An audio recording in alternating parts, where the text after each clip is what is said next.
Hi, my name is Andrew Carlin, and this is my new student dialogue on disability. It's probably going to look really funny because my mouth is not matching any of my words, but that's because I have to voice over because my computer won't let me just talk in the video. So, on to the dialogue.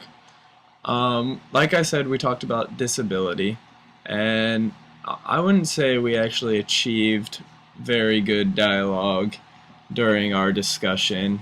It was mainly dominated by one or two girls who had some very strong opinions because they thought that they knew more about ability versus disability than most people in the room. They tended to just try to overshadow anyone else's opinions, which really stifled conversation. And in our big group, I think a lot of people were just afraid to talk because they were either nervous or shy or afraid of getting shot down by other people's opinions. But I think because of that, we didn't quite achieve the dialogue that I was hoping for. When we broke up into smaller groups, I would say that we did a better job, but once again, there wasn't too much useful conversation.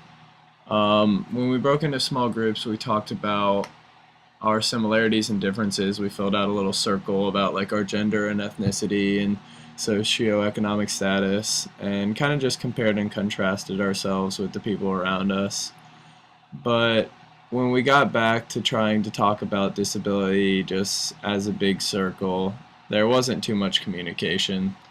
We did watch a video as a group, which I thought was pretty good. It showed a kid who was severely disabled and just confined to his bed. He couldn't speak or really do anything on his own. But it talked about how one day he just kind of decided that he wasn't going to let his disability rule his life. So he took action and went out into the world and got a girlfriend and ended up living a pretty decent life. And I thought it was pretty inspiring. It got a little weird at the end by really going into his sexuality, which no one really wanted to hear about. But other than that, I thought it was a pretty useful video. I chose to do this dialogue session because I have a cousin, a younger cousin with Down syndrome, and just by being around him and my other cousins, his brothers and sisters, I think that dialogue doesn't really have, or disability doesn't really have to limit you nearly as much as people think. Although my cousin is pretty young right now, so his Down syndrome isn't too evident, I think that in just having the right attitude, you can really, not do anything. Obviously, the disability is going to limit you, but you can do a lot more than you would think. My cousin, he plays sports with kids his age, and he goes to school with kids his age as well. And obviously all that will have to change as he grows a little older. But I think that disability is viewed a lot more negatively than it has to be in our society.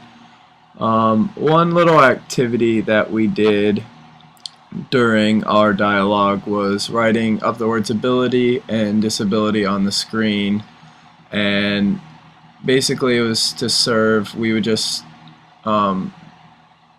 write words that came to mind when we thought of those two words, and it was to serve the purpose of showing how positively we view ability and how negatively we view the word disability, which kind of makes sense. It was, I don't know, I kind of viewed it as a pointless exercise just because, of course, disability is going to be viewed bad because it's the lack of ability.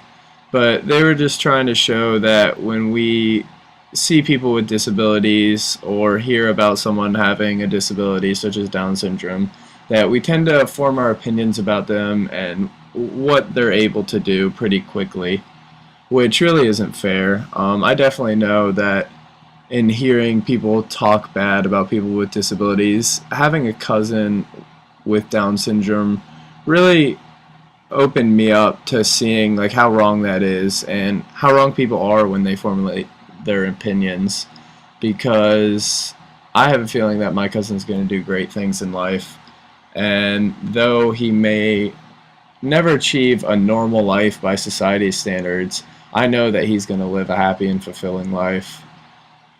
Um, Back to the video as well. It basically showed a kid who was confined in his bed who he was able to achieve somewhat of a normal life, but still even then the video portrayed it in a way that showed still how limited he was as with his disability. I think in choosing a disability so severe where he couldn't even speak without a computer, it kind of limited the opportunities that he had.